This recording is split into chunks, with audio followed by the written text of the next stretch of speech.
Hallelujah. ದೇವರ ನಾಮಕ್ಕೆ ಸ್ತೋತ್ರವಾಗಲಿ. ದೇವರು ನಮ್ಮ ಜೊತೆ ಇವತ್ತು ಮಾತಾಡುವಂಥ ಒಂದು ಪ್ರಸಕ್ತವಾದ ದೇವರು ನಮಗೆ ಯಾವ ರೀತಿಯಾಗಿ ನಡಿಬೇಕು, ನಾವು ಸೋಮಾರಿಗಳಾಗದಂತೆ ನಾವು ದೇವರಲ್ಲಿ ಕಾರ್ಯ ಮಾಡಿ ದೇವರ ಸಮ್ಮುಖದಲ್ಲಿ ನಡಿಬೇಕು. ನಾವು ಎಷ್ಟೆಲ್ಲ ಕಾರ್ಯ ನೋಡ್ತೀವಿ, ದೇವರ ಒಂದೊಂದು ಅದ್ಭುತಗಳು, ಆತನ ಸೂಚಕ ಕಾರ್ಯಗಳು, ಆತನ ಮಹತ್ವ ಕಾರ್ಯಗಳು ನಾವು ನೋಡಲ್ಪಟ್ಟಿದ್ದೇವೆ. ಯಾಕಂದರೆ ಆತನು ಪರಿಶುದ್ಧನಾದ ದೇವರು, ಆತನ ಪವಿತ್ರಾತ್ಮತೆಯಿಂದ ಯಾವುದು ದುಷ್ಟಾತ್ಮ ನಿಲ್ಲುವಂಥದ್ದಲ್ಲ. ನೋಡಿರಿ ಪ್ರಿಯರೇ, ನಾವು ಎಷ್ಟೆಲ್ಲ ಕಾರ್ಯಗಳು ಹಂತ ಹಂತವಾಗಿ ಮಾಡಲ್ಪಡ್ತೇವೆ, ಆದರೆ ದೇವರ ಭಯಭಕ್ತಿಯಲ್ಲಿ ನಾವು ನಡೆಯುವುದಿಲ್ಲ. ದೇವರಿಗೆ ಆ ವಿಧೇಯತೆಯಾಗಿ ನಾವು ಕಾರ್ಯ ಮಾಡುವಂತರಾಗಿದ್ದೇವೆ. ಇವತ್ತು ದೇವರ ಹೃದಯಗಳು ತೆರೆಯುತ್ತಾ ಇದ್ದಾನೆ. ನಾವು ಯಾವ ರೀತಿಯಿಂದ ಸೋಮಾರಿತನದಿಂದ ಹೊರಗೆ ಬರಬೇಕಂತೇಳಿ ದೇವರು ನಿಮಗೆ ಮಾತಾಡುವಂಥದ್ದೇ. ನಿಮ್ಮ ಡಿಪ್ರೆಷನ್ಗಳನ್ನು ತೆಗೆಯುವಂಥ ದೇವರಾಗಿದ್ದಾನೆ. ನಿಮ್ಮ ರೋಗಗಳು ತೆಗೆಯುವಂತನಾಗಿದ್ದಾನೆ. ದುರಾತ್ಮನ ಕಾರ್ಯಗಳನ್ನು ಬಿಡಿಸುವಂತನಾಗಿದ್ದಾನೆ. ನಿಮ್ಮ ಮನಸ್ಸಿಗೆ ನೆಮ್ಮದಿ ಬರುವಂತ ಕಾರ್ಯವನ್ನು ನೀವು ನೋಡುವಂತರಾಗಿದ್ದೀರಿ. ಹಾಲೆಲೂಯ. ಎಲ್ಲರೂ ಮಹಾಧ್ವನಿಯಿಂದ ಹೇಳಿರಿ ಹಾಲೆಲೂಯ, ಹಾಲೆಲೂಯ. ನಾವು ಇವತ್ತಿನ ನೋಡುವಂತ ವಾಕ್ಯ ಭಾಗ ಜ್ಞಾನೋಕ್ತಿಗಳು 6ನೇ ಸಂಧಿ 6ನೇ ವಚನ. ದಯಮಾಡಿ ಸಭಿಕರು ಯಾರಾದರೂ ಓದ್ತೀರಾ? ಸೋಮಾರಿಯೇ, ಇರುವೆ ಹತ್ತಿರ ಹೋಗಿ ಅದರ ನಡವಳಿಕೆಯನ್ನು ನೋಡಿ ಜ್ಞಾನವನ್ನು ತಂದುಕೋ. ಯೇಸು ಇಲ್ಲಿ ಯಾರ ಜೊತೆ ಮಾತಾಡ್ತಾ ಇದ್ದಾನೆ? ಸೋಮಾರಿತನವು. ಈ ಸೋಮಾರಿತನವು ಎಲ್ಲಿಂದ ಬರ್ತದೆ? ಮಾನವನು ತಾನು ಹುಟ್ಟಿದಾಗ ಸೋಮಾರಿಯಾಗಿ ಹುಟ್ಟುವುದಿಲ್ಲ. ಆತನು ದೇವರ ಬಲದಿಂದ ಹುಟ್ಟಿದವನಾಗುತ್ತಾನೆ. ಅವನು ಬೆಳೆಯುತ್ತಾ ಬೆಳೆಯುತ್ತಾ ಅವನ ಮಾರ್ಗಗಳು ಅವನ ಇರುವ ಸಂಗಾತಿಗಳ ಮಧ್ಯದಲ್ಲಿ ಹಾಳಾಗುವಂತನಾಗಿದ್ದಾನೆ. ಅವನು ಸೋಮಾರಿತನ ಯಾವಾಗ ಬರ್ತದ? ದುರಾತ್ಮನು ಅವನಲ್ಲಿ ಪ್ರವೇಶಿಸಿದಾಗ. ಹಲ್ಲೆಲೂಯ. ನೋಡಿರಿ, ಈ ದುರಾತ್ಮನು ಮಾಟಗಾರರು ವಿಶ್ಕ್ರಾಫ್ಟ್ ಕಾರ್ಯ ಸೈತಾನನಿಂದ ಶೋಧಿಸಲ್ಪಡೋರ ಹತ್ರ ಏನಾಗ್ತದ? ಸೋಮಾರಿಗಳಾಗ್ತಾರೆ. ಇವರು ಲೋಕವನ್ನು ಮರೆಯುವಂತರಾಗಿದ್ದಾರೆ. ಇವರು ಯಾವುದೇ ಕೆಲಸಕ್ಕೆ ಬರಲಾಗರ ಅಂತಿರ್ತಾರೆ. ಊಟ ಕೊಟ್ಟರೆ ಸಾಕು ಮಲಗುವಂತರಾಗಿರ್ತಾರೆ. ಎಲ್ಲಾದ್ರೂ ಹೋದ್ರೆ ಅಲ್ಲೇ ಕೂತುಳ್ಳುವರಾಗುತ್ತಾರೆ. ಯಾಕಂದ್ರೆ ಆಲಾಸದ ದುರಾತ್ಮ ಅವರಲ್ಲಿ ವಾಸ ಮಾಡುವಂತದಾಗಿದೆ. ನೀ ಎಷ್ಟೆಲ್ಲ ಆಲಾಸವಾಗಿ ಮಾಡ್ತಿ, ಅದಕ್ಕೆ ದೇವರಾದ ಕರ್ತನು ಏನ್ ಹೇಳ್ತಾನೆ? ಸೋಮಾರಿಯೇ, ಇರುವೆ ಹತ್ರ ಹೋಗಿ ಕಲಿತುಕೋ. ಮೊದಲು ನೋಡು, ಇರುವೆ ಏನ್ ಮಾಡ್ತದ? ಸುಗ್ಗಿ ಕಾಲ ಬಂದಾಗ ಎಲ್ಲೆಲ್ಲಿ ಹೋಗಿ ಎಲೆಗಳು ಎಲ್ಲ ದವಸ ಧಾನ್ಯಗಳು ಏನ್ ಮಾಡ್ತದ? ತಂದು ಅದರ ಗೂಡಲ್ಲಿ ಅದರ ಒಂದು ಏನದು ಮನೆಯಲ್ಲಿ ತುಂಬಿಸಿಕೊಳ್ಳುತ್ತದೆ. ಆದರೆ ಸೋಮಾರಿ ಯಾಕೆ ಹೇಳುತ್ತಾನೆ? ದುಷ್ಟಾತ್ಮನಲ್ಲಿ ವಶವಾಗಿದ್ದವನು ಈ ಸೋಮಾರಿತನದಲ್ಲಿ ಬಿದ್ದಿರುತ್ತಾನೆ. ಈತನಿಗೆ ಯಾರೇನೇ ಆಗಲಿ, ಎಲ್ಲೇ ಹೋಗಲಿ, ಈತನಿಗೆ ತನ್ನ ಕರ್ಮವನ್ನು ಮಾಡುವುದೇ ಇಷ್ಟ ಆಗುತ್ತದೆ. ಯಾಕಂದರೆ ಅವನ ಆತರ ಸೋಮಾರಿತನವಾದ ದುಷ್ಟಾತ್ಮವನ್ನು ನೋಡುವಂತರಾಗಿದ್ದೇವೆ. ಎಲ್ಲಿವರೆಗೆ ನಾವು ಎಷ್ಟು ಸತ್ಯದ ಮಾತುಗಳು, ಅವನಿಗೆ ಎಷ್ಟು ಸತ್ಯದವಾದ ಕಾರ್ಯಗಳು ಹೇಳು, ದೇವರು ಮಾಡುವ ಉಪಕಾರಗಳು ಹೇಳು, ಅವನು ನಂಬುವುದಿಲ್ಲ. ಯಾಕಂದ್ರೆ ದುಷ್ಟಾತ್ಮನ ಕಾರ್ಯದಲ್ಲಿ ಬಿದ್ದಿರ್ತಾನೆ, ಸೋಮಾರಿತನವಾಗಿರ್ತಾನೆ. ಅವನು ಏನೇ ಕೆಲಸ ಹೇಳಿದ್ರು ಮಾಡಲ್ಲ, ದೇವರ ವಾಕ್ಯಕ್ಕೆ ವಿಧೇಯರಾಗಲ್ಲ, ದೇವರ ವಾಕ್ಯಕ್ಕೆ ವಿರೋಧವಾಗಿರ್ತಾನೆ, ದೇವರ ಸಭೆಗೆ ಅವನು ಬರುವುದಿಲ್ಲ. ಯಾಕಂದ್ರೆ ಸೋಮಾರಿತನವಾಗಿ ದುಷ್ಟಾತ್ಮನವನು ಕಟ್ ಹಾಕಿರ್ತದೆ. ಆ ಇರುವೆಗೆ ನೋಡಿ ಕಲ್ಪಂತನ ಜನರು, ನೀನು ಯಾವ ರೀತಿಯಾಗಿದ್ದಿ? ಒಂದು ಇರುವೆಗಾದರೂ ಅದರದ್ದೇ ಆದ ಕಾರ್ಯಗಳಿದೆ. ಅದು ಆ ಕಾರ್ಯಗಳು ಮುಗಿಸುವವರೆಗೂ ವಿಶ್ರಾಂತಿ ಮಾಡುವುದಿಲ್ಲ. ನೀನು ಏನ್ ಮಾಡ್ತಾ ಇದ್ದಿ? ಸೋಮಾರಿತನವಾಗಿ ಕೂಡುತ್ತಾ ಇದ್ದಿ. ದೇವರನ್ನು ನಂಬುವುದಿಲ್ಲ, ದೇವರ ಮಾತು ಕೇಳುವುದಿಲ್ಲ, ದೇವರಿಗೆ ಭಯ ಪಡುವುದಿಲ್ಲ, ದೇವರಿಗೆ ಆವಿದ್ಯತೆಯಾಗಿ ನಡೀತಿ. ಏನ್ ಮಾಡ್ತಾ ಇದ್ದಿ? ಸೋಮಾರಿಯೇ, ಇರುವೆ ಹತ್ರ ಹೋಗಿ ಕಲ್ಕೋ.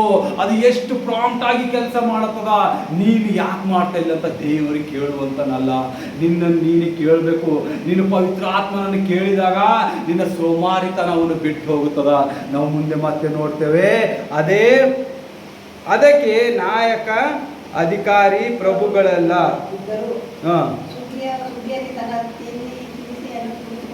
ನೋಡ್ರಿ, ಅದು ಏನ್ ಮಾಡ್ತದ? ಸುಗ್ಗಿ ಕಾಲದಾಗ ಅದಕ್ಕೆ ಯಾರು ಪ್ರಭಾವತೆ ಇಲ್ಲ, ರಾಜರಲ್ಲಿ ಏನಿಲ್ಲ, ತನ್ನಂತಾನೆ ಏನ್ ಮಾಡ್ತದ? ಸುಗ್ಗಿ ಕಾಲದಲ್ಲಿ ಯಾವಾಗ ಪ್ರಾರ್ಥನೆಯಲ್ಲಿ ನಾವು ನಿರಂತರವಾಗಿರ್ಬೇಕು, ದೇವರ ಭಯದಲ್ಲಿರ್ಬೇಕು.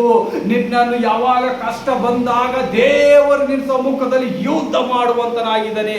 ಈ ಇರುವೆಯ ಬಗ್ಗೆ ಹೇಳಿದ ದೇವರು ನಮ್ಮ ಜೀವಿತದ ಬಗ್ಗೆ ಹೇಳುತ್ತಾ ಇದ್ದಾರೆ. ಯೇಸು, ನೀನು ಸುಗ್ಗಿ ಕಾಲ ಅಂದ್ರೆ ನೀನು ವರ್ಷವೆಲ್ಲ ಪ್ರಾರ್ಥನೆ ಮಾಡಿದಾಗ ನಿನಗೆ ದುಷ್ಟಾತ್ಮವು ಎಲ್ಲಾದರೂ ನಿನಗೆ ಶೋಧಿಸುವಾಗ ಸರ್ವಶಕ್ತನಾದ ಯೇಸು ಕ್ರಿಸ್ತನು ನಿನಗಾಗಿ ಯುದ್ಧ ಮಾಡುವುದಕ್ಕೆ ನಿನ್ನಲ್ಲಿ ಇಳಿಯುವಂತನಾಗಿದ್ದಾನೆ.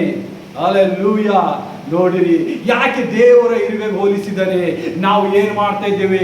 ದೇವರ ಮಾತು ಕೇಳುತ್ತಾ ಇಲ್ಲ, ದೇವರಿಗೆ ಅವಿಧೇಯರಾಗುತ್ತಾ ಇದ್ದೇವೆ. ದೇವರು ಏನ್ ಹೇಳ್ತಾ ಇದ್ದಾರೆ? ಸುಗ್ಗಿ ಕಾಲದವರೆಗೆ ಕೂಡಿಸಿಕೋ. ಏನ್ ಕೂಡಿಸ್ಕೊಲ್ಲತನ? ಆತನ ಮಹಿಮೆ, ಆತನ ಪ್ರಸನ್ನತೆ, ಆತನ ಮಾತುಗಳು, ಆತನ ಹಿಂಬಾಲಿಕೆ, ಆತನ ಬೋಧನೆ, ಆತನ ಉಪದೇಶಗಳು ನಮ್ಮನ್ನು ಕೂಡಿಸಿಕೊಳ್ಳು ಅಂತ ಹೇಳ್ತಾ ಇದ್ದಾನೆ. ನಾವೇನ್ ಮಾಡ್ತೇವೆ? ದೇವರ ವಾಕ್ಯಕ್ಕೆ ವಿರೋಧವಾಗ್ತೇವೆ, ದೇವರ ಬೋಧನೆಗೆ ವಿರೋಧವಾಗುತ್ತೇವೆ, ದೇವರ ಸೇವೆಗೆ ವಿರೋಧವಾಗುತ್ತೇವೆ, ದೇವರ ಭಯಕ್ಕೆ ವಿರೋಧವಾಗುತ್ತೇವೆ. ನಮ್ಮ ಹತ್ರ ಒಳ್ಳೆತನ ಏನಿಲ್ಲ, ನಮ್ಮ ನಾವೇ ಒಳ್ಳೆತನ ಅನ್ಸ್ಕೋತೇವೆ. ಯಾಕಂದ್ರೆ ನಾವು ಸೋಮಾರಿಗಳಾಗಿದ್ದೇವೆ, ನಮ್ಮ ನಾವೇ ಸೋಮಾರಿಗಳಾಗಿ ಮಾರ್ಪಡಿಸಿದ್ದೇವೆ. ಅದಕ್ಕೆ ದೇವರು ಹೇಳ್ತಾನ, ಸುಗ್ಗಿ ಕಾಲ. ಯಾವ ಸುಗ್ಗಿ ಕಾಲ? ನಿನ್ನ ಕಷ್ಟ ಗಳಿಗೆಗಳು ಬರುವುದಕ್ಕಿಂತ ಮೊದಲೇ ದೇವರ ಸಮ್ಮುಖದಲ್ಲಿ ಇಳಿ.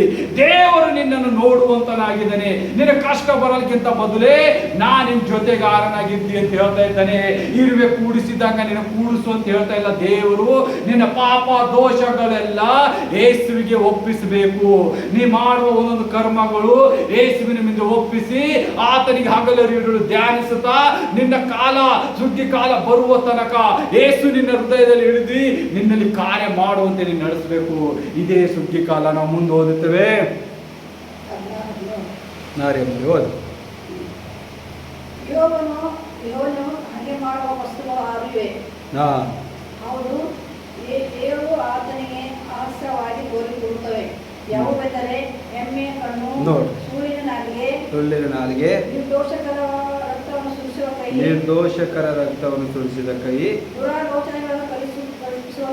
ದುರಾಲೋಚನೆಯನ್ನು ಕಲಿಸುವ ಹೃದಯ, ಕೇಡು ಮಾಡಲು ತ್ವರೆಪಡಲು ಕಾಲು, ಸತ್ಯವನ್ನಾಡುವ ಸುಳ್ಳು ಸಾಕ್ಷಿ, ಒಳಹುಟ್ಟವರಲ್ಲಿ ಜಗಳವನ್ನು ಎದುರಿಸುವುದು. ಈ ಏಳು ನೋಡ್ರಿ, ದೇವರಿಗೆ ಸ್ತೋತ್ರ. ಇಲ್ಲಿ ಏನು ಹೇಳ್ತಾನೆ ದೇವರು? ಮೊದಲನೇದಾಗಿ ಹಗೆ ಮಾಡುವ ವಸ್ತುಗಳಲ್ಲಿ 6 ಇವೆ. ಆ ಹಗೆ ಮಾಡುವ ವಸ್ತುಗಳಲ್ಲಿ 6 ಇದೆ. ಆದರೆ 7ನೇದು ಆತನಿಗೆ ಅಸಹ್ಯಗಳಾಗಿ ತೋರುತ್ತವೆ. ನೋಡು, 6ನೇದೇನದ ದೇವರಿಗೆ ಹೇಸಿಗೆ ಬರ್ತದ. ಆದರೆ 7ನೇದೇನದ ಹೇಸಿಗೆ ಬರೋ ಕೆಲಸ ಯಾವುದು? ನೀವು ಯಾವುದಾದ್ರೂ ಒಂದು ಪ್ರಾಣಿ ಸತ್ತಿದಾಗ ಅದ್ರ ಬಂದು ಹೋಗಿ ನಿಲ್ಲಕ್ಕಾಗ್ತದ? ಅದಕ್ಕೆ ಹೇಸಿಗೆ ಪಡ್ತಿ ಅದ್ರ ಮುಖದಲ್ಲಿ ಕುಂತು ಊಟ ಮಾಡಕ್ಕಾಗ್ತದ ನಿನಗ? ಆಗಲ್ಲ. ದೇವರು ಅದು 7ನೇ ಮಾತು ಏನ್ ಮಾಡ್ತಾ ಇದ್ದಾನ? ಹೇಸಿಗೆ ಪಡ್ತಾ ಇದ್ದಾನೆ. ಆ 7ನೇ ಮಾತು ಏನದ? ಒಡ ಹುಟ್ಟಿದವರಲ್ಲಿ ಜಗಳವನ್ನು ಬಿತ್ತುವುದು ಈ 7ನೇದು. ಏನದ? ಒಡ ಹುಟ್ಟಿದವರು, ನಿನ್ನ ಸಹೋದರರು, ನಿನ್ನ ಸಹೋದರಿಯ ಮಧ್ಯದಲ್ಲಿ ನಿನ್ನ ಜಗಳ ಬಿತ್ತುವುದು, ಅವರ ಮನಸ್ಸು ಒಡಕು ಮಾಡುವುದು, ಅವರ ಮಧ್ಯದಲ್ಲಿ ಅವರ ಕುಟುಂಬದಲ್ಲಿ ಜಗಳ ಹಚ್ಚುವುದು. ಇದೇನದ? ದೇವರಿಗೆ ಹೇಸಿಗೆ ಆದ ಕಾರ್ಯವದ. ನಿನಗೆ ಯಾವ ಹೇಸಿಗೆ ಕೆಲಸ ಮಾಡ್ತಾ ಇದ್ದೆ ಅಂತ ನೋಡು. ಅದಕ್ಕೆ ನೀನು ಭಯ ಪಡಲಿಲ್ಲ ಅಂದರೆ ದೇವರು ನಿನ್ನನ್ನು ನಾಶ ಮಾಡುವಂತನಾಗಿದ್ದಾನೆ. ಈ 6 ವಾಕ್ಯದಲ್ಲಿ 7ನೇ ವಾಕ್ಯ ಪ್ರಮುಖವಾಗಿ ದೇವರು ಆರಿಸಲ್ಪಟ್ಟಿದ್ದಾನೆ. ತಂದೆಯಾದ ಯೇಸು ಕ್ರಿಸ್ತನಿಗೆ 7ನೇ ವಾಕ್ಯಕ್ಕೆ ಮಹತ್ವದ ವಾಕ್ಯವನ್ನು ಕೊಟ್ಟಿದ್ದೇನೆ. ಮೇಲಿದ ವಾಕ್ಯಗಳಿಗೆ ನೋಡಿ ಯಾವ್ಯಾವ ಅದ ನೀವು ಅಂದ್ರೆ, ಹೆಮ್ಮೆಯ ಕಣ್ಣು, ನಿನ್ನ ನೀನೆ ಗರ್ವ ಪಡುವುದು, ನನ್ನಲ್ಲಿ ಬಹಳಷ್ಟು ಸುಂದರಿಯಾಗಿದ್ದೇನೆ, ನನ್ನಲ್ಲಿ ಐಶ್ವರ್ಯವಂತನಿದ್ದೆ, ನನ್ನ ತಂದೆ ತಾಯಿ ಬಹಳ ಐಶ್ವರ್ಯವಂತರು, ನಾನು ತುಂಬಾ ಚಂದರ ಚತ್ತೂಳಿಯಾಗಿದ್ದೇನೆ, ನನ್ನನ್ನು ಯಾರು ಮುಟ್ಟುವುದಿಲ್ಲ ಅಂತ ದೇವರಿದ್ದಾನೆ. ನಿನ್ನ ಹೆಮ್ಮೆದ ಕಣ್ಣು ಮುರಿಯುವಂತನಾಗಿದ್ದಾನೆ.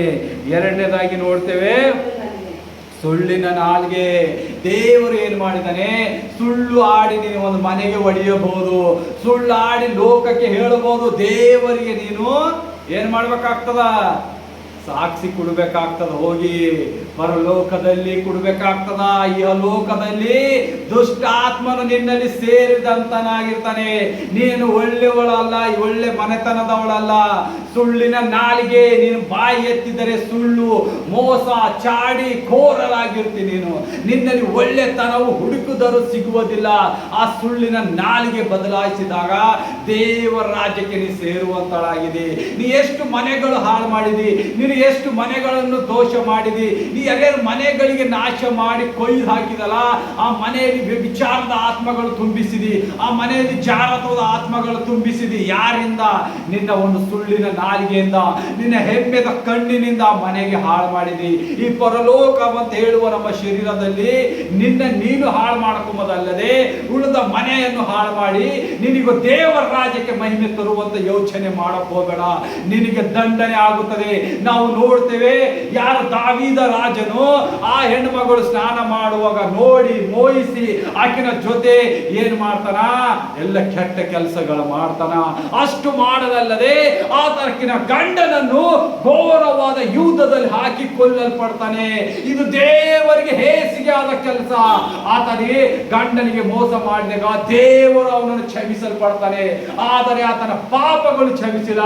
ಆತನ ಪಾಪದ ಫಲ ಯಾರಿಗೆ ಬಂತು? ಅವನ ಮಕ್ಕಳ ಮೇಲೆ ಬಂತು. ಅವನ ಮಗ ತನ್ನ ತಂಗಿಯ ಜೊತೆ ಕೆಟ್ಟಾದ ಕೆಲಸ ಮಾಡ್ದ. ಅವನ ಅಣ್ಣ ತಮ್ಮಂದರು ತಾನೇ ಹೊಡೆದುಕೊಂಡು ಸಾಯುತ್ತಾ ಇದ್ದರು ಅವನ ಮಕ್ಕಳು. ಯಾಕೆ? ದೇವರ ಕೋಪ ನಿನ್ನ ಮೇಲೆ ಇಳಿದಾಗ ನೀನು ಎಷ್ಟೇ ಕಾರ್ಯ ಮಾಡು, ನೀನು ಒಳ್ಳೆ ಕಾರ್ಯ ಮಾಡು, ನಿನ್ನನ್ನು ಬಿಡುವುದಿಲ್ಲ. ಯಾಕಂದ್ರೆ ಪಾಪ ಹೇಸುವಂತನಾಗಿದ್ದಾನೆ. ಅದರಲ್ಲಿ ಒಡ ಹುಟ್ಟಿದವರಲ್ಲಿ ಕುಟುಂಬದಲ್ಲಿ ಬೆಂಕಿ ಹಾಕಿ ಕುಟುಂಬವನ್ನು ನಾಶ ಮಾಡಿ ಒಬ್ಬರ ಜೀವನ, ಒಬ್ಬರ ಫ್ಯಾಮಿಲಿಯನ್ನು ಹಾಳು ಮಾಡಿದಾಗ ನಿನ್ನನ್ನು ದೇವರು ನೋಡುವಂತದಿಲ್ಲ. ನಿನಗೆ ಘೋರವಾದ ಪಾಪ, ಘೋರವಾದ ರೋಗ, ಘೋರವಾದ ಅಂಧಕಾರ ಶಕ್ತಿಯಲ್ಲಿ ಘೋರವಾದ ದುರಾತ್ಮಗಳನ್ನು ನಿನ್ನನ್ನು ಬಿಡಲ್ಪಡ್ತಾನೆ. ಆ ಸೌಲನು ಏನ್ ಮಾಡ್ತಾನ? ಎಲ್ಲರೂ ನೆನೆಸಿಕೊಳ್ಳಿರಿ. ಸೌಲನು ಏನ್ ಮಾಡ್ತಾನ? ದೇವರ ಮಾತಿಗೆ ಆ ವಿಧೇಯನಾಗಿ ಆ ಊರಲ್ಲಿದ್ದ ಒಳ್ಳೆ ಒಳ್ಳೆ ಪಶುಗಳನ್ನು ಆರಿಸಿಕೊಂಡು ತಂದು ಜನರಿಗೆ ಮೆಚ್ಚಿಸಬೇಕಂತನ. ದೇವರ ಕಾರ್ಯವನ್ನು ಮರೆಯುತ್ತಾನ, ದೇವರ ಸತ್ತತೆಯನ್ನು ಮರೆಯುತ್ತಾನ, ದೇವರು ಅವನನ್ನು ಅಭಿಷೇಕಿಸಿದನ್ನು ಮರೆಯುತ್ತಾನ. ಏನ್ ಮಾಡ್ತಾನ? ಜನಗಳಿಗೆ ಮೆಚ್ಚಿಸುವ ಕಾರ್ಯ ಮಾಡ್ತಾನ. ಅವಾಗ ಅವನನ್ನು ಏನ್ ಮಾಡ್ತಾನ? ಭಯ ಹುಟ್ಟಿಸುವ ದುರಾತ್ಮ ಪರಲೋಕ ರಾಜ್ಯದಿಂದ ಅವನಲ್ಲಿ ಕಳಿಸಲ್ಪಡ್ತದೆ. ಯಾವುದು? ದುರಾತ್ಮ, ಭಯ ಹುಟ್ಟಿಸುವ ದುರಾತ್ಮ. ಯೆಹೋವನ ಸನ್ನಿಧಿಯಲ್ಲಿ ಅವನು ಮಾಡಿದ ಪಾಪ ಹೋಗಿದಾಗ ಪವಿತ್ರಾತ್ಮ ದೇವರು ಅವನಿಗೆ ಮನವಿ ಮಾಡಿದಾಗ ಆ ಯೆಹೋವ ದೇವರು ಹೇಳ್ತಾರ, ಇವನಿಗೆ ಅಂದಿಸ್ಲಿಕ್ಕೆ ಯಾರು ಹೋಗ್ತೀರಂದ್ರ ನಿಂತಿದ್ದ ದುರಾತ್ಮ ಹೇಳ್ತದ, ನಾನು ಹೋಗುತ್ತೇನೆ ಅವನ ಹತ್ರ ಅಂತ ಹೇಳ್ತದೆ. ದೇವರ ಅಪ್ಪಣೆ ಕೊಡುವಂತನಾಗಿದ್ದಾನೆ. ಯಾಕಂದ್ರೆ ದೇವರಿಗೆ ಆ ವಿಧೇಯತೆ, ಹೆಮ್ಮೆದ ಕಣ್ಣು, ಸುಳ್ಳಿನ ನಾಲಿಗೆ, ಎಚ್ಚರವಾಗಿರು. ಆತನು ಎಷ್ಟು ಪ್ರಯಾಸ ಪಡ್ತಾನ. ದೇವರ ಕೃಪೆ, ಅವನ ಅನಾಯಿಂಟಿಂಗ್, ಅವನ ಅಭಿಷೇಕ ಕಳೆಯಲ್ಪಡ್ತದ. ಅವನು ಲಾಸ್ಟ್ ಅಲ್ಲಿ ಏನಾಗ್ತಾನ? ಹತವಾಗಿ ಹೋಗ್ತಾನ. ಆ ವೈರಿಗಳ ಮಧ್ಯದಲ್ಲಿ ಅವನನ್ನು ಕೊಂದಾಕ್ತಾರ.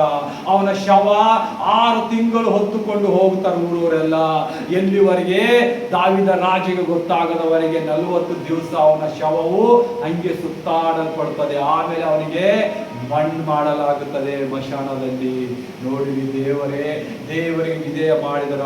ನಾವು 3ನೇದಾಗಿ ನೋಡ್ತೇವೆ, ನಿರ್ದೋಷಿಯ ರಕ್ತವನ್ನು ಸುರಿಸುವ ಕೈ. ನೀವು ಯಾರಾದ್ರೂ ಕೊಲೆ ಮಾಡಿದಾಗ ಮಾತ್ರ ನೀವು ನಿರ್ದೋಷಿ ರಕ್ತಗಳಾಗಲ್ಲ. ಸುಳ್ಳಿನ ನಾಲಿಗೆ, ಹೆಮ್ಮೆದ ಕಣ್ಣು, ನಿರ್ದೋಷಿಯ ರಕ್ತ. ಸುಳ್ಳು ಹೇಳಿ ಇನ್ನೊಂದು ಮನೆ ಹಾಳು ಮಾಡಿದು, ಸುಳ್ಳು ಹೇಳಿ ಸಂತಾನವನ್ನು ಕೊಡೋದು, ಸುಳ್ಳು ಹೇಳಿ ವ್ಯಭಿಚಾರ ಮಾಡಿ ಗಂಡನಿಗೆ ನಾನು ತುಂಬ ಪ್ರತಿವರ್ತೆ, ಗಂಡ ವ್ಯಭಿಚಾರ ಮಾಡಿ ಹೆಂಡತಿಗೆ ತುಂಬಾ ನಾವು ವಿಧೇಯತೆ ಆಗಿದೆ ಅಂತ ಹೇಳ್ತಿಯಲ್ಲ, ಇದೆಲ್ಲ ದೇವರಿಗೆ ಹೇಸಿಗೆ. ಇದು ಒಂದು ಕೊಲೆ ಪಾತಕನೇ ಇದೆ. ಇದು ರಕ್ತ ಸುರಿಸುವಂತದೇ ಆಗಿದೆ. ನೀ ಯಾರಾದ್ರೂ ಕೊಲ್ಲಿದರೆ ಮಾತ್ರ ನಿನಗಲ್ಲ, ಅದಕ್ಕಿಂತ ಇದು ಶಿಕ್ಷೆ ಇದೆ. ನೀ ಮನೆಗಳಿಗೆ ಹಾಳು ಮಾಡಿದಿ, ಈ ಲೋಕಕ್ಕೆ ಹಾಳು ಮಾಡಿದಿ. ಎಲ್ಲಕ್ಕ ಮೊದಲಾಗಿ ನೀನು ದೇವರ ಸಮ್ಮುಖದಲ್ಲಿ ನೀನು ಪಾಪಿಯಾಗಿದಿ. ನೀ ಪಾಪಿ ಆಗಿದ್ದರಿಂದ ನಿನಗೆ ದೇವರ ಮಯ ತೀರಿಸ್ತಾನ. ನೀ ಅನ್ಕೋತಿರ್ಬೇಕು, ಇವೆಲ್ಲ ಮಾಡಿ ನಾನು ಸಹಜವಾಗಿ ಬದುಕುತ್ತೇನೆ. ಇಲ್ಲ ಇಲ್ಲ ಇಲ್ಲ ಮಗನೇ, ಮಗಳೇ, ಬದುಕೋದಿಲ್ಲ. ದೇವರು ನ್ಯಾಯ ತೀರಿಸುವಂತನಾಗಿದ್ದಾನೆ. ದೇವರು ತನ್ನ ಸೇವಕರಿಗೆ, ತನ್ನ ಭಕ್ತರಿಗೆ ಏನ್ ಹೇಳ್ತಾನ? ನಾನು ಮುಯ ತೀರಿಸುತ್ತೇನೆ, ನೀನು ಅವರಾಗಿ ಪ್ರಾರ್ಥಿಸು, ಅವರಿಗಾಗಿ ನೀನು ಪ್ರಾರ್ಥಿಸು ಅಂತ ಹೇಳ್ತಾನ. ನಿನ್ನ ವೈರಿಗಳಿಗಾಗಿ ಪ್ರಾರ್ಥಿಸು, ಮುಯ ತೀರಿಸುವ ಕೆಲಸ ನನ್ನದು ಅಂತ ಹೇಳಲ್ಪಡ್ತಾನೆ ದೇವರು. ನೀವೇನ್ ಮಾಡ್ಬೇಕು ಪ್ರಿಯರೇ? ನಿಮ್ಮನ್ನು ಹಿಂಸಿಸುವವರು, ನಿಮ್ಮನ್ನು ದ್ವೇಷಿಸುವವರು, ನಿಮ್ಮನ್ನು ಕೀಳಾಗಿ ನೋಡುವವರು, ನಿಮ್ಮನ್ನು ಯಾದಕ್ಕೆ ಬರಲಾರದ ಒಂದು ತಿಪ್ಪೆಗೆ ಸಮವಾಗಿ ತಿಳ್ಕೊಳ್ಳುವ ಜನರಿಗೆ ಏನ್ ಮಾಡಬೇಕು? ಅವರ ಆರೋಗ್ಯಕ್ಕಾಗಿ ಪ್ರಾರ್ಥಿಸಿರಿ. ಇವತ್ತಿನಿಂದ ಅವರು ಒಳ್ಳೆತನದಲ್ಲಿ ಯೇಸು ಕ್ರಿಸ್ತನಲ್ಲಿ ಮುಂದೆ ಬೆಳೆಯುವಂತೆ ಪ್ರಾರ್ಥಿಸಿರಿ. ಅವರಿಗೆ ಮುಯ ತೀರಿಸುವ ಯಾರವ? ಸರ್ವಶಕ್ತನು, ಈ ಬ್ರಹ್ಮಾಂಡವನ್ನು ಸೃಷ್ಟಿಸಿದ ಯೇಸು ಕ್ರಿಸ್ತನು ಅವರನ್ನು ನೋಡುವಂತನಾಗಿದ್ದಾನೆ. ಅವರು ಮುಯಕ್ಕೆ ಮುಯ ತೀರಿಸುತ್ತಾನೆ. ನಿನಗೆ ಅವಮಾನ ಪಡಿಸ್ತಾ ಇದ್ದಾರ, ನೀನು ದೇವರಿಗೆ ಮನವಿಡು. ಏಸಪ್ಪ, ಆ ಮಗನು, ಆ ಮಗಳಿಗೆ ನೀನು ಸೌಭಾಗ್ಯ ಕೊಡು ಏಸಪ್ಪ, ನಿನ್ನ ಕಡೆಗೆ ತಿರುಗುವಂತೆ ಅಂತೇಳಿ ಮನವಿ ಮಾಡಿ ಪ್ರಾರ್ಥಿಸಿರಿ, ಉಲ್ಲಾಸಿಸಿರಿ. ಅವ್ರ ಕುಟುಂಬಕ್ಕಾಗಿ ಪ್ರಾರ್ಥಿಸಿರಿ. ದೇವರು ಮುಯ ತೀರಿಸುತ್ತಾನೆ. ಇಲ್ಲಿ ದಾವೀದ ರಾಜನಿಗೆ ಯಾವ ರೀತಿ ಮುಯ ತೀರಿಸಿದ, ಸೌಲನನ್ನು ಯಾವ ರೀತಿಯಾಗಿ ಮುಯ ತೀರಿಸಲ್ಲ, ಆ ಮುಯ ತೀರಿಸುವಂತನಾಗಿದ್ದಾನೆ. ಮತ್ತೆ 4ನೇದಾಗಿ ನೋಡ್ರಿ ಏನದ? ನೋಡ್ರಿ, ದುರಾಲೋಚನೆ ಕಲಿಸುವ ಹೃದಯ. ನಿನ್ನ ಗಂಡನಿಗೆ ಎಷ್ಟೆಲ್ಲ ದುರಾಲೋಚನೆ ಕಲಿಸ್ತಿ, ಹೆಂಡತಿ ಗಂಡನಿಗೆ, ಗಂಡನ ಮನೆಯವರಿಗೆ ದುರಾಲೋಚನವನ್ನು ಕಲಿಸುವ ಹೃದಯಗಳು. ಈ ಲೋಕದಲ್ಲಿ 99.99 ಜನರೇನಲ್ಲ ದುರಾಲೋಚನೆಯಲ್ಲಿ ಮಾರ್ಗ ನಡೆಯುವಂತರಾಗಿದ್ದಾರೆ. ನಾನು ಒಬ್ಬನೇ ಇರಬೇಕು, ನನ್ನ ಜೊತೆ ಯಾರು ಇರಬಾರ್ದು, ಕುಟುಂಬದಲ್ಲಿ, ನನ್ನ ಸಭೆಯಲ್ಲಿ, ಎಲ್ಲೇ ಆಗಲಿ ನನ್ನದೇ ಜಯವಾಗಬೇಕು. ನಾ ಸುಳ್ಳಿನ ಪ್ರವಾದಿ ಹೇಳ್ತೇನೆ, ಸುಳ್ಳಿನ ಕತೆ ಕಟ್ಟುತ್ತೇನೆ, ನಾನು ಮೋಸದಿಂದ ಮಾಡ್ತೇನೆ, ನಾನು ಸುಳ್ಳಿನ ಹೃದಯದಿಂದ ಮನೆ ಕಟ್ತೇನೆ ಅಂತ ಹೇಳ್ತಿ. ಸುಳ್ಳಿನ ಹೃದಯ ಎಲ್ಲಿವರೆಗೆ ನಿಲ್ಲುತ್ತದೆ? ಸತ್ಯದ ಬೆಳಕು ಬಂದಾಗ ಬೆಳಕಿಗೆ ಕತ್ತಲು ಕಾಣಲೇಬೇಕಾಗುತ್ತದೆ. ನೀನು ಎಷ್ಟೇ ಹೆಮ್ಮೆ ಪಡು, ನಿನ್ನ ಹೃದಯ ಎಷ್ಟೇ ಕತ್ತಲಾಗಿರಲಿ, ನೀ ಎಷ್ಟೇ ಮನಿಗಳು ಹಾಳು ಮಾಡು, ನಿನ್ನ ದುರಾಲೋಚನೆಯಿಂದ ಲಾಖೋ ಮನಿಗಳು ಹಾಳಾಗಿರ್ಬೇಕು, ಲಾಖೋ ಕುಟುಂಬಗಳು ಹಾಳಾಗಿರ್ಬೋದು, ಲಾಖೋ ಫ್ಯಾಮಿಲಿಗಳು ಹೊರಗೆ ಬಂದಿದ್ದಿರ್ಬೋದು, ಎಷ್ಟು ಜನರು ಅವಮಾನದಿಂದ ಪಡೆದಿರ್ಬೇಕು. ಆದರೆ ಅವರನ್ನು ಮೇಲಕ್ಕೆತ್ತುವ ಯಾರ? ಯೇಸು ಕ್ರಿಸ್ತನು ಅವರನ್ನು ಮೇಲಕ್ಕೆತ್ತುತ್ತಾನೆ. ನೀ ಎಷ್ಟೆಲ್ಲ ಪ್ಲಾನ್ಗಳು ಮಾಡಿ, ಎಷ್ಟೆಲ್ಲ ಹೊಸ ಹೊಸ ಕಾರ್ಯಗಳು ಮಾಡಿ ನೀನು ಗುಲಾಮ್ತನದಲ್ಲಿ ಇಟ್ಟಿದ ನಿನ್ನ ಗಂಡನು, ನಿನ್ನ ಹೆಂಡತಿಯನ್ನು ನೀನು ಎಷ್ಟು ದಿವಸ ಇಟ್ಟುಕೊಳ್ಳುತ್ತೀನಿ? ದೇವರು ನೋಡುವಂತನಾಗಿದ್ದಾನೆ. ನಿನ್ನ ಗುಲಾಮ್ತನದಲ್ಲಿ ಹಾಕಿದಾಗ ನಿನ್ನನ್ನು ಗುಲಾಮ್ತನ ಎಲ್ಲಿ ಹಾಕ್ತಾನ? ಸೈತಾನನ ವಶಕ್ಕೆ ಹಾಕ್ತಾನ. ಯಾವ ರೀತಿಯಾಗಿ ಜನಕ್ಕೆ ಮೆಚ್ಚಿಸ್ಬೇಕಂತೇಳಿ ಸೌಲನು ಏನ್ ಮಾಡ್ತಾನ? ಅಲ್ಲಿಂದ ಒಳ್ಳೆ ಒಳ್ಳೆ ಪಶುಗಳಿಗೆ ತರ್ತಾನಲ್ಲ, ಅದೇ ರೀತಿಯಾಗಿ ನೀನು ನಿನ್ನ ಗಂಡನನ್ನು ಗುಲಾಮ್ತನ ಮಾಡ್ತೀಯಾ, ನಿನ್ನ ಹೆಂಡತಿ ಗುಲಾಮ್ತನ ಮಾಡ್ತೀಯಾ. ಯೇಸು ನಿನ್ನನ್ನು ಏನ್ ಮಾಡ್ತಾನ? ಭಯ ಹುಟ್ಟಿಸುವ ಆತ್ಮ ನಿನ್ನಲ್ಲಿ ಕಳಿಸುತ್ತಾನೆ, ಸಂಗಾರಕ ದೇವದೂತರನ್ನು ನಿನ್ನಲ್ಲಿ ಕಳಿಸುತ್ತಾನೆ. ಯಾಕಂದ್ರೆ ದೇವರಿಗೆ ಹೇಸಿಗೆಯಾದ ಕಾರ್ಯಗಳಲ್ಲಿ ಆತನು ನಿಲ್ಲುವುದಿಲ್ಲ, ಅವರ ಮಧ್ಯದಲ್ಲಿ ಇರುವನಂತನಲ್ಲ. ಯಾಕಂದ್ರೆ ಆತನಿಗೆ ಸತ್ಯತೆ ಸುರಕ್ಷತೆ ಮಾರ್ಗವಾಗಿದೆ. ಆತನು ಸತ್ಯದಲ್ಲಿ ನಡೆಯುವ ಯಥಾರ್ಥ ಚಿತ್ತವುಳ್ಳ ಮಕ್ಕಳು, ಯಥಾರ್ಥ ಹೃದಯದವರು, ಯಥಾರ್ಥದಲ್ಲಿ ದೇವರಿಗೆ ಮನೆ ಇಕ್ಕುವವರನ್ನು ಮೆಚ್ಚುವಂತನಾಗಿದ್ದಾನೆ. ಅವನು ದುಷ್ಟರ ಆಲೋಚನೆಗಳನ್ನು ಮುರಿಯುವಂತನಾಗಿದ್ದಾನೆ. ನಾವು ನೋಡ್ತೇವೆ ಕೀರ್ತನೆಯಲ್ಲಿ ಎಷ್ಟೆಲ್ಲ ಅದ್ಭುತದ. ನಾವು ಕೀರ್ತನೆ 91ರಲ್ಲಿ ಓದ್ತೇವೆ, ಆತನು ನಮ್ಮನ್ನು ಎಲ್ಲದಿಂದ ರಕ್ಷಿಸುತ್ತಾನೆ, ಅಭಿವೃದ್ಧಿಸುತ್ತಾನೆ. ನಾವು ಮತ್ತೆ ಅಬ್ರಾಮನ ನೋಡ್ತೇವೆ, ಆತನ ಸಂತಾನನಿಗೆ ಯಾವ ರೀತಿಗೆ ಆಶೀರ್ವಾದ ಮಾಡ್ತಾನೆ. ಆ ಆಶೀರ್ವಾದಗಳು ಬರುತ್ತವೆ ಯಾವಾಗ ನೀನು ದೇವರಲ್ಲಿ ಭಯ ಭಕ್ತಿ ಉಳ್ಳವನಾಗ್ತಿ. ಕೆಟ್ಟ ಕೆಲಸ, ಈ 7 ಮಾತುಗಳು ನೀನು ಇಟ್ಕೋ, ಈ 7 ಮ್ಯಾತಿನ ಮೇಲೆ ನಡಿ, ದೇವರು ಕೊಟ್ಟಿದ್ದ 10 ಮಾತುಗಳ ಮೇಲೆ ನಡಿ, 10 ಕಮಾಂಡ್ಸ್ ಮೇಲೆ ನೀನು ನಡೆದಾಗ ದೇವರು ನಿನ್ನ ನಡೆಸ್ತಾನ. ಯೇಸು ಕ್ರಿಸ್ತನು ಏನೇನು ಬೋಧಿಸಿದ್ದಾನೆ ಆ ಉಪದೇಶದಲ್ಲಿ ನೀನು ಕೈ ಹಾಕು, ನಿನ್ನ ಉನ್ನತಿ ಆಗುತ್ತೆ. ಆತನು ಹೇಳಿದಷ್ಟೇ ಮಾಡು. ಇವತ್ತು ನಿನ್ನ ಊಟಕ್ಕೆ ಗತಿ ಇಲ್ಲ, ನಿನ್ನ ಕುಡಿಯೋ ಗತಿ ಇಲ್ಲ, ನಿನ್ನಲ್ಲಿ ಏನಿಲ್ಲ ಮನೆಯಲ್ಲಿ, ನಿನ್ನನ್ನು ತಿರಸ್ಕಾರ ಮಾಡ್ತಾ ಇದ್ದಾರ. ಇವತ್ತು ಸಮಾಜದಲ್ಲಿ ನಿನ್ನನ್ನು ಯಾರು ಕೀಳಾಗಿ ನೋಡ್ತಾ ಇದ್ದಾರಲ್ಲ ಅವರ ಮುಂದೆ ನಿನ್ನನ್ನು ರಾಜನಾಗಿ ಎತ್ತುವಂತನಾಗಿದ್ದಾನೆ. ಭಯ ಪಡಬೇಡ. ನಾನು ಅವಮಾನದಿಂದ ಹೆಚ್ಚಾಗಿದ್ದೇನೆ, ನನಗೆ ಅವಮಾನವಿದೆ, ನನ್ನನ್ನು ಯಾರು ಎಲ್ಲರೂ ಹಿಂಸಿಸ್ತಾ ಇದ್ದಾರೆ, ನನ್ನನ್ನು ತಿರಸ್ಕಾರದ ಮೇಲೆ ತಿರಸ್ಕಾರ ನಡೀತಾ ಇದೆ, ಆದರೆ ನನ್ನನ್ನು ನೋಡುವರು ಯಾರಿಲ್ಲ ಅಂತೇಳಿ ನಿನ್ನ ಹೃದಯದಲ್ಲಿ ಸಂಟ ಪಡಬೇಡ. ನಿನ್ನ ಹೃದಯವು ಯೇಸುವಿಗೆ ಕೇಳುತ್ತಾ ಇದೆ, ನಿನ್ನ ಆತ್ಮದ ಕೋರಿಕೆ ಯೇಸು ನೋಡುತ್ತಾ ಇದ್ದಾನೆ. ನಿನಗೆ ಬಿಡುಗಡೆಗೂ ಸಿಗುವಂತದಾಗಿದೆ ವಾಕ್ಯದ ಮೂಲಕವಾಗಿ.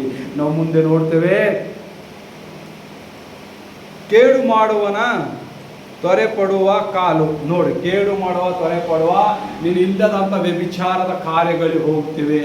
ಸುಳ್ಳಾದ ಮನೆಗೆ ಹೋಗಿ ಆ ಮನೆ ಮೇಲೆ ಅಪರಾಧಗಳು ಹೊಲಿಸ್ತೀರಿ, ಆ ಮನೆಯವರ ಮೇಲೆ ಅಪರಾಧ ಹೊಲಿಸ್ತಿ, ನೀನು ಒಂದು ಕಾರ್ಯ ಮಾಡ್ತಿ, ಎಲ್ಲೋ ಅದ ಕದಿಯೋದು ಮಾಡ್ತಿ. ಇವೆಲ್ಲ ಏನ್ ಮಾಡ್ತದ? ಕೇಡಿನ ಕಾಲುಗಳು. ದೇವರು ಇದನ್ನು ಹೇಸುವಂತನಾಗಿದ್ದಾನೆ. ಈ ಕೇಡಿನ ಕಾಲುಗಳು ಯಾರ್ಯಾರಬಲ್ಲವಲ್ಲ, ಇವತ್ತು ಪ್ರಾರ್ಥಿಸಿರಿ. ಏಸಪ್ಪನ ಎಷ್ಟೆಲ್ಲ ಮನೆಗಳಿಗೆ ವಂಚಿಸಿದ್ದೇನೆ, ಎಷ್ಟೆಲ್ಲ ಕುಟುಂಬಗಳು ಹಾಳು ಮಾಡಿದ್ದೇನೆ, ಎಷ್ಟೆಲ್ಲ ಕಾರ್ಯಗಳು ಹಾಳು ಮಾಡಿದೆ. ಈ ಕೇಡಿನ ಕಾಲುಗಳಿಗೆ ನನ್ನನ್ನು ಮುಕ್ತಿ ಕೊಡು. ಆ ದುರಾತ್ಮ ನನ್ನನ್ನು ನಡೆಸ್ತಾ ಇದೆಯಲ್ಲ, ಆ ಕಟ್ಟಾಕಿದ ದುಷ್ಟಾತ್ಮ ನನ್ನ ಕಾಲಿಂದ ತೆಗಿ ಅಂತ ಹೇಳಿ ಪ್ರಾರ್ಥಿಸಿರಿ. ನಿಮ್ಮ ದೇವರು ಬಿಡಿಸುತ್ತಾನ. ಇನ್ನೆಷ್ಟು ದಿವಸ ಪಾಪದಲ್ಲಿ ಇರ್ತೀರಿ, ಇನ್ನೆಷ್ಟು ದಿವಸ ಪಾಪದ ಜೀವಿತದಲ್ಲಿ ನಡೀತೀರಿ. ಆ ಸರ್ವಶಕ್ತನಾದ ದೇವರು ನಮಗೋಸ್ಕರ ಕ್ರೂಜೆ ಮೇಲೆ ತನ್ನ ಪ್ರಾಣ ಕೊಟ್ಟ, ಪರಿಶುದ್ಧ ರಕ್ತ ಚೆಲ್ಲಿದ, ನಮಗಾಗಿ ರಕ್ಷಣೆ ತೋರಿಸಿದ.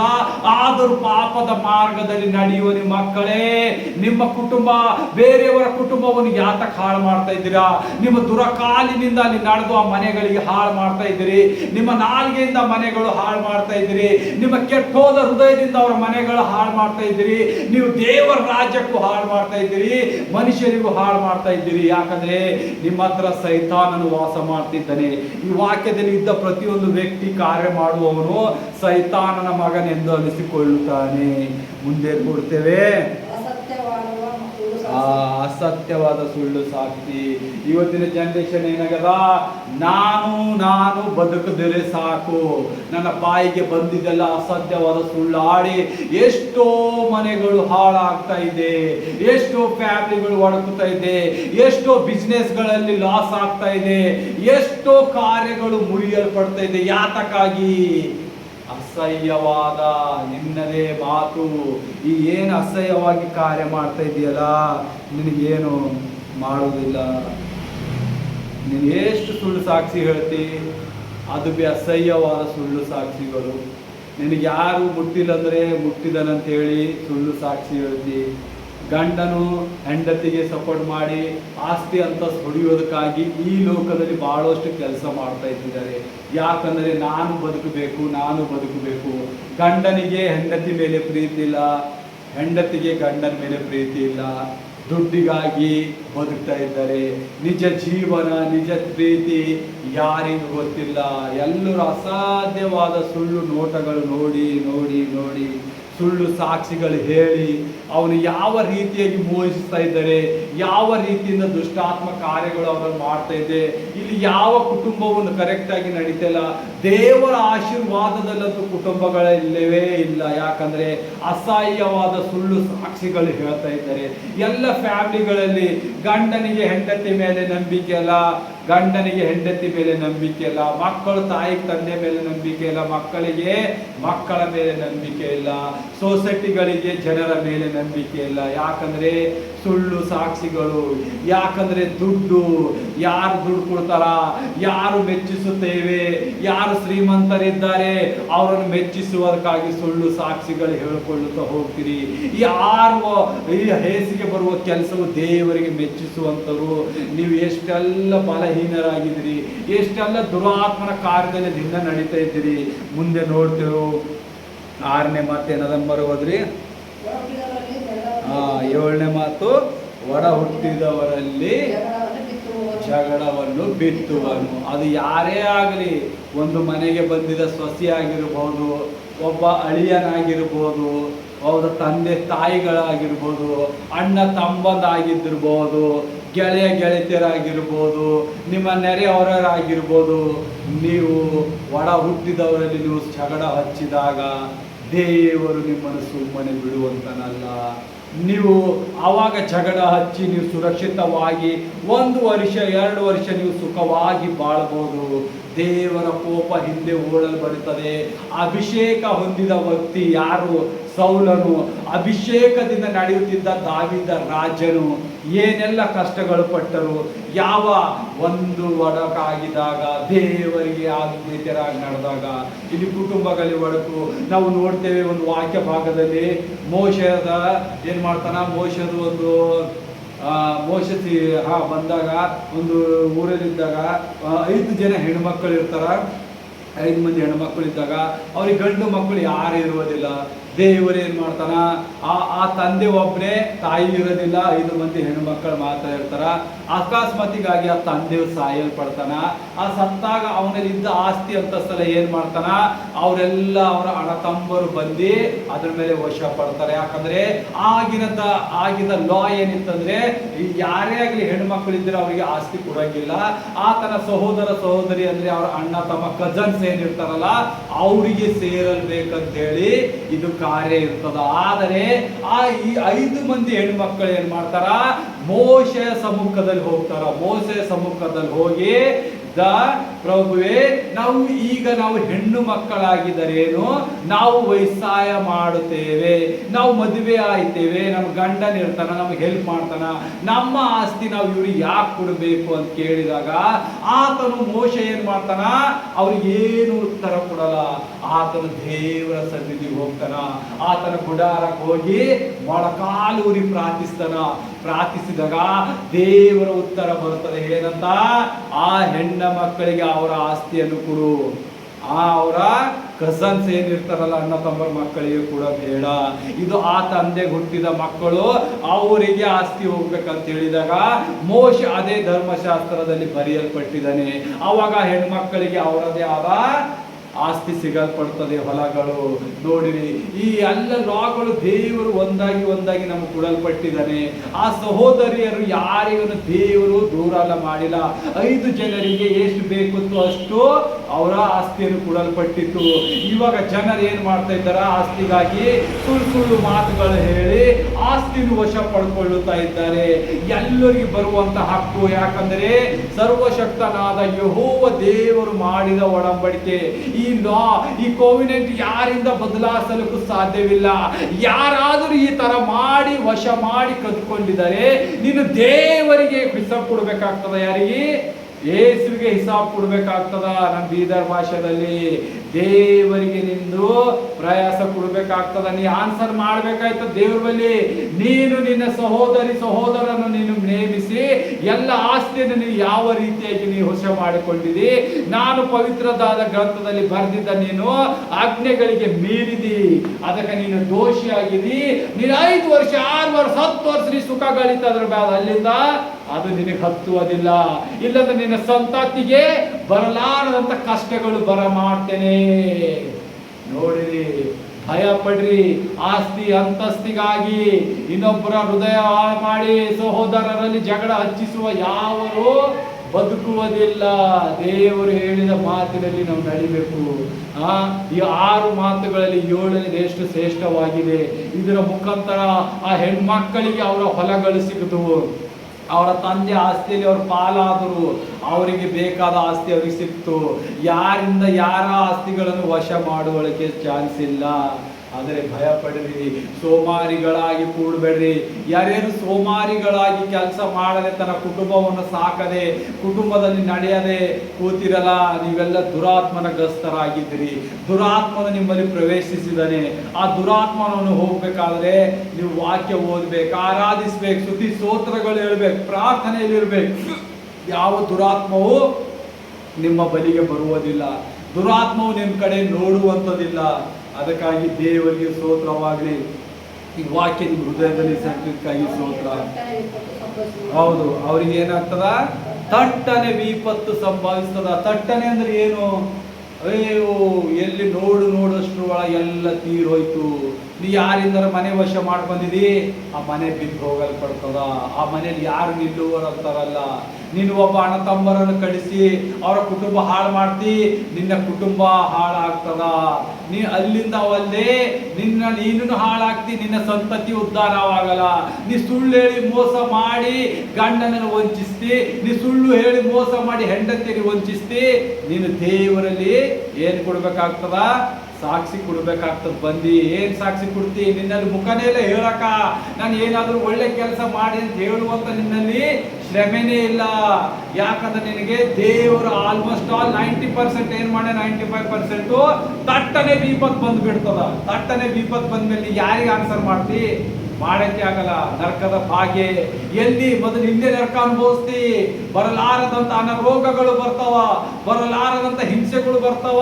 ನೀ ಯಾರಿಗೆ ಅವಮಾನ ಪಡಿಸಿದಿ 10 ರೊಟ್ಟು ಫಸ್ಟ್ ನಿನಗೆ ಅವಮಾನ ಪಡಿಸ್ತಾನ ದೇವರು.